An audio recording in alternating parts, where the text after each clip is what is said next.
I tracked my daughter's phone and discovered she's been lying about where she goes every Thursday.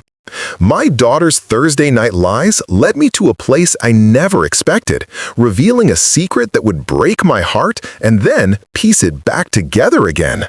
Hey everyone, before we get into the video, don't forget to subscribe and smash that like button if you want more stories just like this. Thanks for the support. My name is Tom and I'm 48 years old. For the past 6 months, my life has been a slow-motion descent into parental anxiety, all centered on my 17-year-old daughter, Ava. It wasn't always this way. Ava used to be an open book, her thoughts and feelings spilling out onto the dinner table every night. But something changed around her 17th birthday. A subtle shift, like a tectonic plate moving silently deep beneath the Earth's crust before the earthquake hits. The earthquake, for us, was the Thursdays. It started innocently enough. A new friend, a study group she'd joined. Every Thursday, she'd come home from school, eat a quick dinner, and announce she was heading out. Her story was always consistent. She was going to her friend Maya's house to study for a big calculus test or to work on a history project. But the details were always vague, and when I'd ask what they were studying, she'd get defensive. The first few times, I let it go. I trusted her. But as the weeks turned into months, a pattern of unease began to weave itself into the fabric of our family life. She'd come home later and later, her eyes often red-rimmed, not from crying, but from exhaustion. She'd smell faintly of something I couldn't place, not like smoke or alcohol, but something sterile, like old paper and antiseptic. When I'd press her, she'd claim they just lost track of time, that the project was more demanding than they thought. But her grades in calculus weren't improving. In fact, they were slipping. The lies were small, but they were constant, and they were creating a chasm between us. I tried talking to her, really talking. I'd sit on the edge of her bed, the room still decorated with the posters of bands she no longer listened to, and I'd ask her if everything was okay. Was she sad? Was she in trouble? Her responses were always monosyllabic, her gaze fixed on her phone, her thumb scrolling endlessly. She'd tell me I was overreacting, that I didn't trust her, and that I was treating her like a child. The accusation stung because part of me knew she was right. I was invading her space. But the father in me, the part of my soul that was hardwired to protect her, was screaming that something was wrong.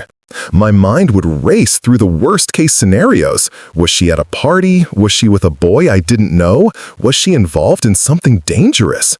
The not knowing was a constant low-grade hum of terror in the back of my mind.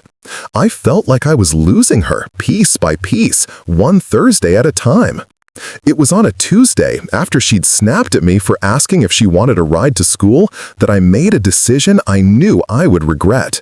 I was at my wit's end, a desperate man grasping at a digital straw. I sat down at my computer, my fingers trembling as I typed the words into the search bar. How to track my child's phone without them knowing. The results popped up, a litany of apps and services promising parental peace of mind. Each one felt like a betrayal, a violation of the trust I had spent 17 years building with her.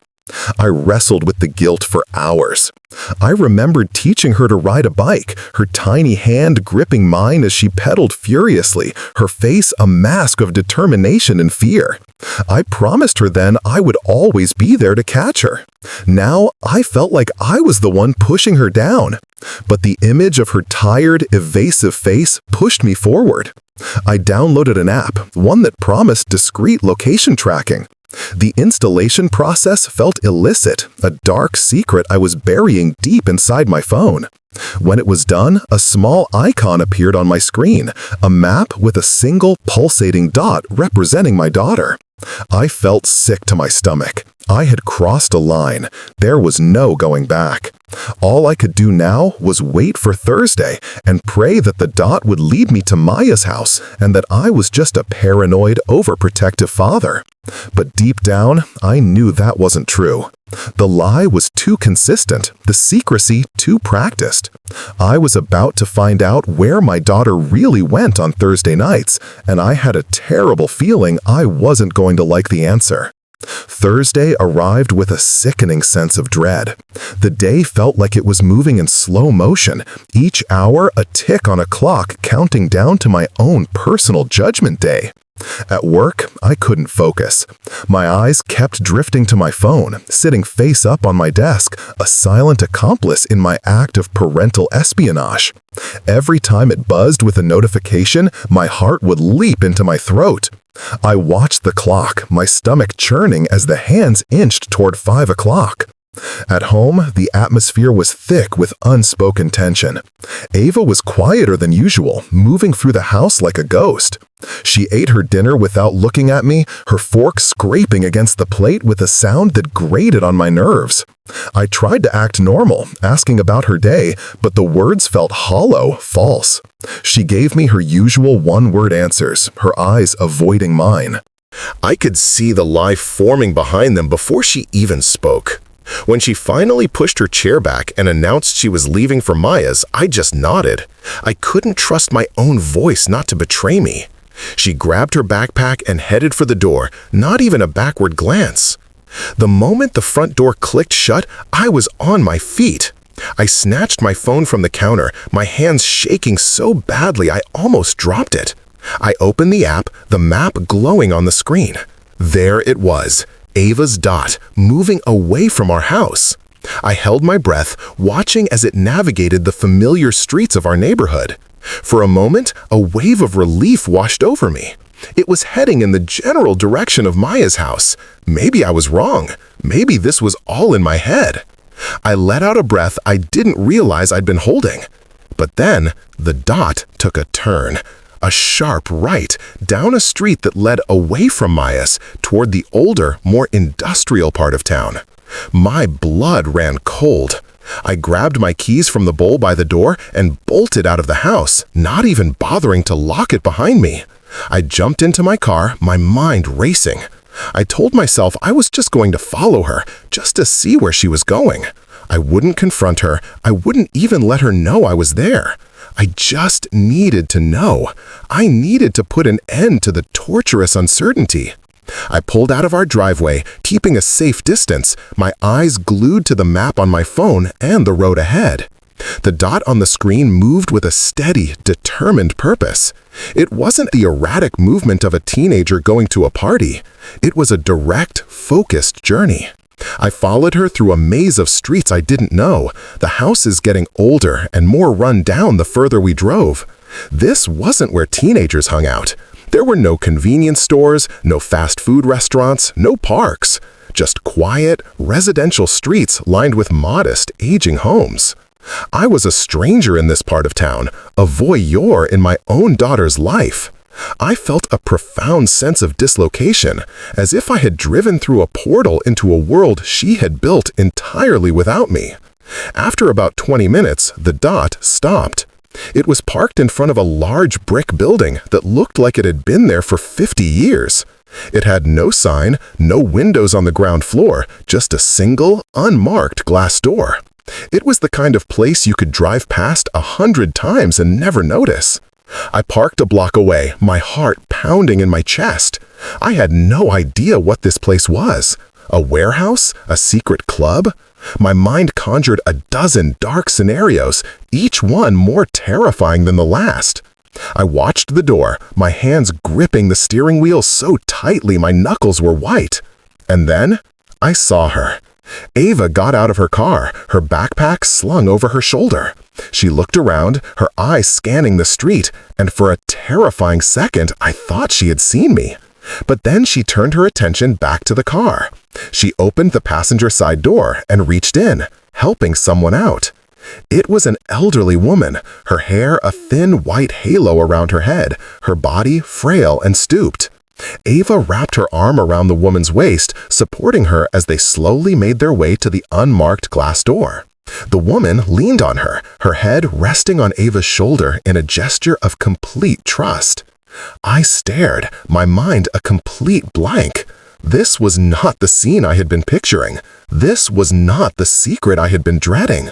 I watched as Ava helped the woman inside, the door closing behind them, leaving me alone in my car with a million questions and a rapidly crumbling set of assumptions. The glass door swung shut, and I was left staring at the blank brick facade of the building, my mind reeling. The scene I had just witnessed was so far removed from my paranoid fantasies that it felt like I had stepped into an alternate reality. My daughter, the sullen, secretive teenager I had been tracking, was helping an old woman into a mysterious, unmarked building. It was an act of kindness, of tenderness, that I hadn't seen from her in months. But it didn't make any sense. Who was this woman? Why the secrecy? Why the elaborate lies about studying at a friend's house? The questions swirled in my head, a chaotic storm of confusion and a dawning, terrifying sense of my own foolishness. I couldn't just sit there. I had to know more. I had to go inside. I took a deep breath, my heart hammering against my ribs, and got out of the car.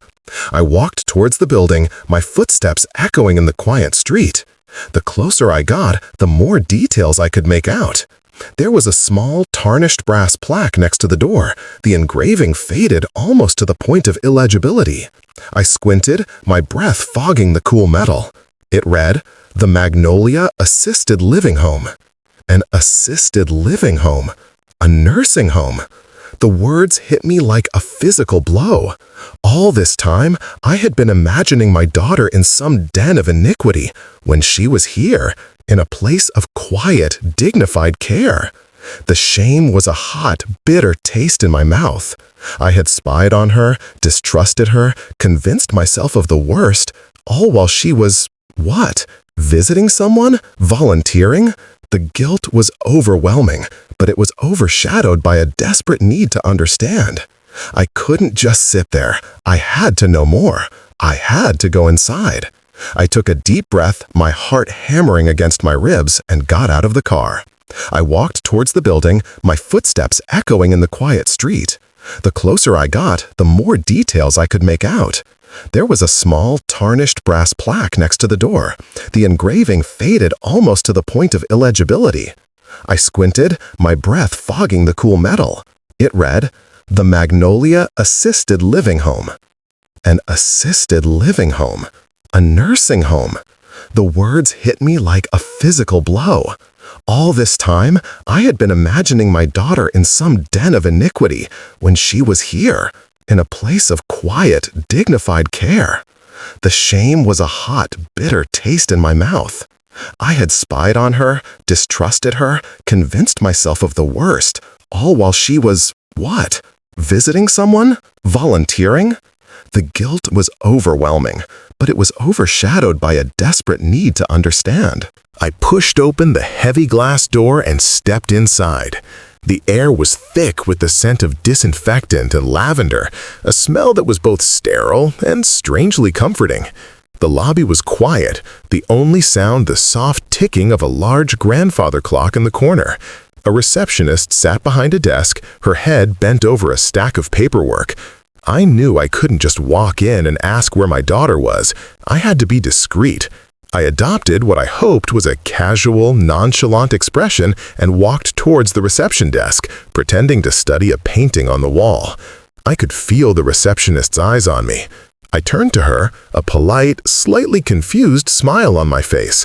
I mumbled something about looking for a friend, an elderly aunt I was supposed to meet. I gave a fake name, my voice sounding strained and unnatural to my own ears. The receptionist, a kind-faced woman with a gentle smile, didn't seem to suspect anything. She explained that visiting hours were almost over, but that I was welcome to look for my aunt in the common areas. I thanked her and walked down a long, brightly lit hallway, my heart pounding in my chest.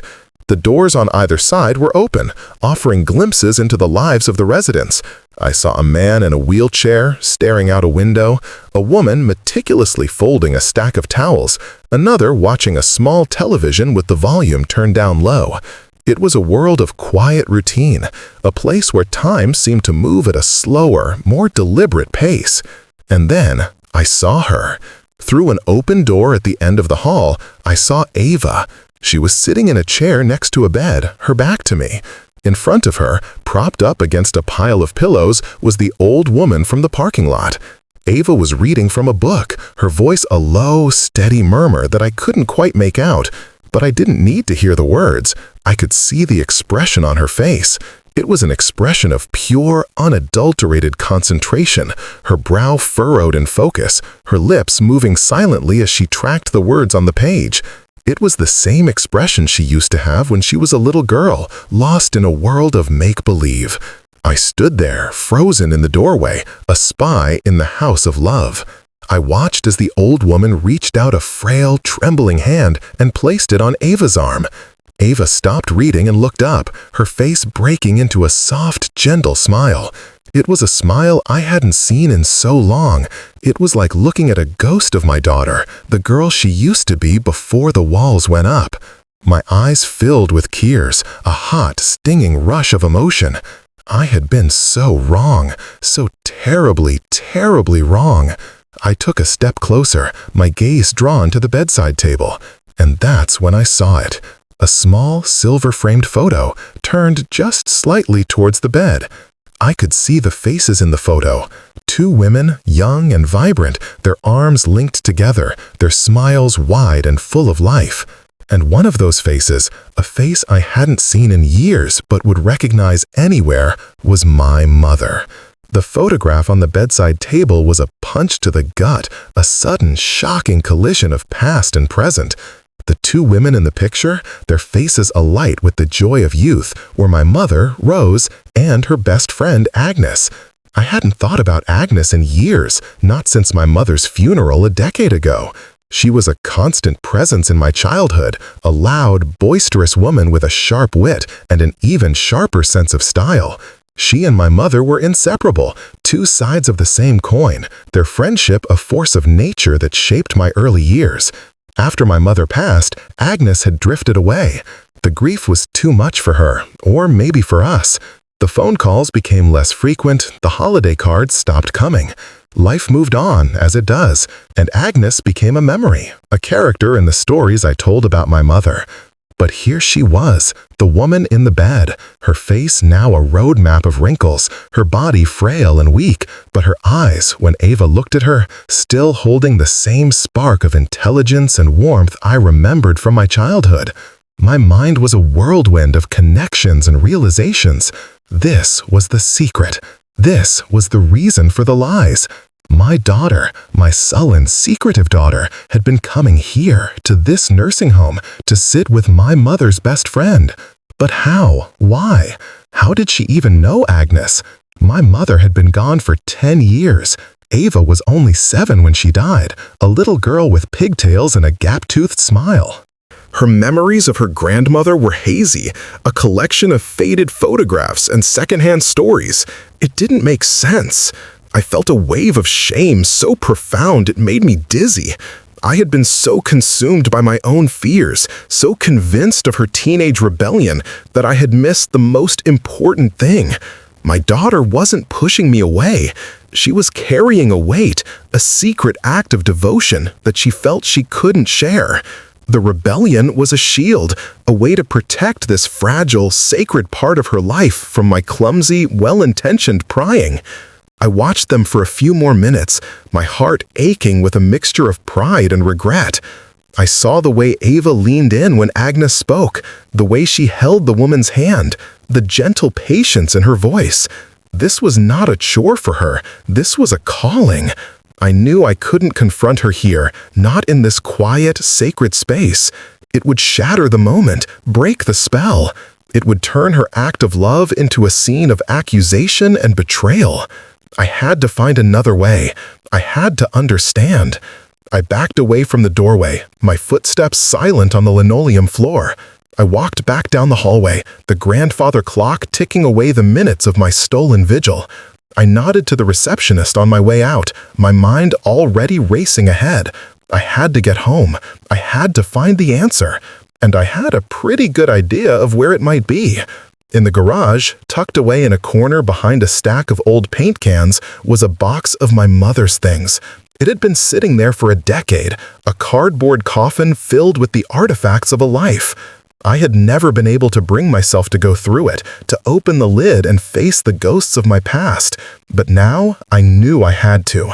I was certain that somewhere in that box there was a clue, a missing piece of the puzzle that would explain the beautiful, heartbreaking secret my daughter had been keeping. The drive home was a blur. The streetlights smeared across my windshield, painting the world in streaks of orange and white. My mind was 1,000 miles away, lost in a labyrinth of memory and speculation. The image of Ava and Agnes, their heads bent together in quiet conversation, was seared into my brain. It was a portrait of such tenderness, such profound connection, that it felt both alien and deeply familiar. It was the kind of connection I once had with my daughter, the kind I thought was lost forever. When I got home, the house was dark and empty. Ava's car was gone. I glanced at the clock. She would be home soon. I had to be quick. I went straight to the garage, the smell of gasoline and dust filling my nostrils. I found the box in the corner, just as I remembered it. It was covered in a thick layer of grime, the words "Rose's Things" written in my own clumsy handwriting on the side. I dragged it into the kitchen, the cardboard scraping against the concrete floor. I took a deep breath and lifted the lid. The smell hit me first, a faint, ghostly scent of my mother's perfume, a floral scent that had always reminded me of spring. It was a smell that unlocked a flood of memories, a tidal wave of grief and love that washed over me. I sat on the floor, surrounded by the remnants of my mother's life. There were old photo albums, their pages yellowed with age. There were bundles of letters tied with faded ribbons. There were knickknacks and trinkets, each one a small, silent story. I started to sift through the box, my fingers trembling as I touched the things she had touched. I found a photo of her and Agnes on their wedding day, two young women in matching pastel dresses, their faces full of hope and promise. I found a stack of letters Agnes had written to my mother in the last year of her life, her handwriting a spidery, elegant scrawl. I read them, my eyes stinging with tears. They were filled with the mundane details of their lives, with gossip and jokes, but also with a deep, abiding love and a shared fear of the future. In one letter, Agnes wrote about my mother's grandchildren, about my son and Ava. She called Ava a little ray of sunshine and said she hoped she would grow up to be as kind and compassionate as her grandmother. And then I found it. Tucked inside a small, velvet-lined jewelry box was a single, folded piece of paper. It was a letter, written in my mother's familiar looping script. It was addressed to Ava. The date on the top was just a few weeks before she died. It was a letter she had written for Ava to read when she was older, a letter she had never had the chance to give her. With a sense of reverence, I unfolded the paper and began to read. My mother's words were a gift from beyond the grave, a message of love and wisdom for the granddaughter she would never see grow up. She wrote about the importance of kindness, of being a good person, of living a life with purpose. And then, near the end of the letter, she wrote about Agnes. She told Ava about their lifelong friendship, about the adventures they had shared, the secrets they had kept. She told Ava that Agnes was a special person, a second grandmother to her. And then, she made a request. She asked Ava, when she was old enough, to maybe look in on Agnes, to make sure she wasn't lonely, to share a story with her now and then. It was a sacred request, a passing of the torch from one generation to the next. I held the letter in my hand, the paper shaking with the force of my emotions. This was it. This was the answer. Ava had found this letter. She had been fulfilling her grandmother's last wish. Her Thursday night lies were a promise kept, an act of love that spanned a decade. I was so lost in the letter, in the world of my mother's words, that I didn't hear the front door open. I didn't hear the footsteps in the hallway. I only looked up when I felt a presence in the room. Ava was standing in the doorway to the kitchen, her backpack slung over her shoulder, her face pale with shock. Her eyes went from my face to the box on the floor to the letter in my hand. The secret was out. The lie was over. The air in the kitchen was thick with a silence so profound it felt like a physical presence. Ava and I stood there frozen in a tableau of mutual shock, the unspoken truth hanging between us like a heavy curtain. I could see the panic in her eyes, the dawning realization that her secret world had been breached. Her face, usually a mask of teenage indifference or defiance, was now an open book of fear and vulnerability. I saw her grip tighten on the strap of her backpack, a small, unconscious gesture of defense.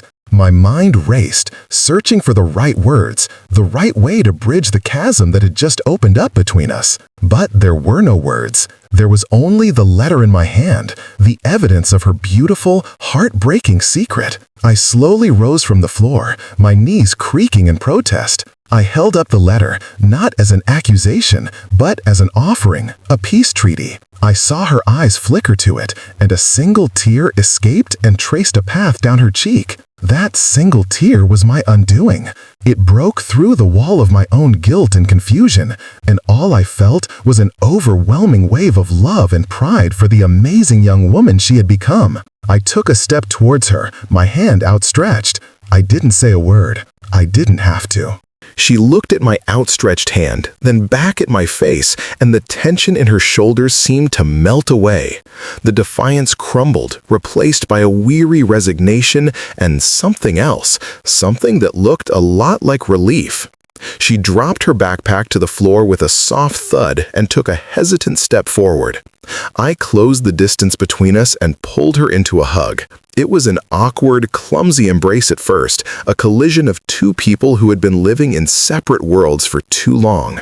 But then her arms wrapped around my waist, and she buried her face in my shoulder, and I felt the years of tension and misunderstanding begin to dissolve.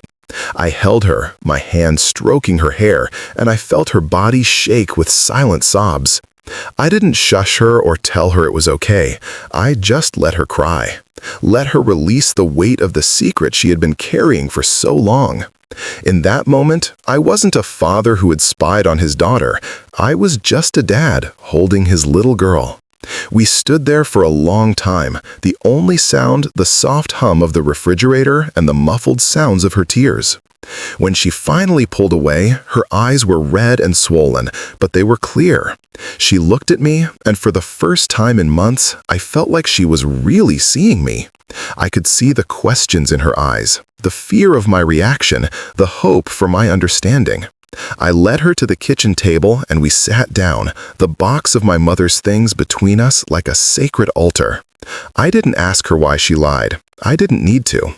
I told her what I had seen, how I had followed her, how I had watched her with Agnes. I told her about finding the letter, about reading my mother's words. As I spoke, I saw the last vestiges of her fear fade away, replaced by a quiet, glowing pride. She explained, in a voice that was still thick with emotion, how she had found the letter a few months ago, tucked away in an old book of my mother's she had been looking through. She said she had read it and felt an immediate, powerful connection to her grandmother, a woman she barely remembered. She said she had looked up Agnes online and found her at the nursing home. She had been too nervous to tell me, too afraid I would make it a big deal, or worse, forbid her from going. She said the lies were just easier, a way to protect the special, private time she had with Agnes, a time that felt like it was just for her and her grandmother's memory. I listened, my heart aching with a love so profound it was almost painful. I saw my daughter not as a rebellious teenager, but as a keeper of a sacred flame, a guardian of a legacy of love. I apologized. I told her I was sorry for not trusting her, for spying on her, for letting my own fears cloud my judgment. I told her I was the proudest father in the world. The next Thursday, I didn't open the tracking app on my phone. I didn't need to. Instead, I drove Ava to the Magnolia Assisted Living Home. I walked in with her, my hand on her shoulder. I saw the look of surprise and joy on Agnes's face when she saw me, a ghost from her past standing in her doorway. I saw the tears in her eyes as she hugged me, her frail arms wrapping around me with surprising strength. And I saw the look of pure, unadulterated happiness on my daughter's face as she watched us, her two worlds colliding in the most beautiful way. We sat with Agnes, the three of us, and Ava read to her from her book, her voice clear and strong. And as I sat there, holding my mother's best friend's hand, watching my daughter fulfill a promise made a decade ago, I knew that the secret she had kept had not been a lie. It had been a love story. And it was just the beginning of our own.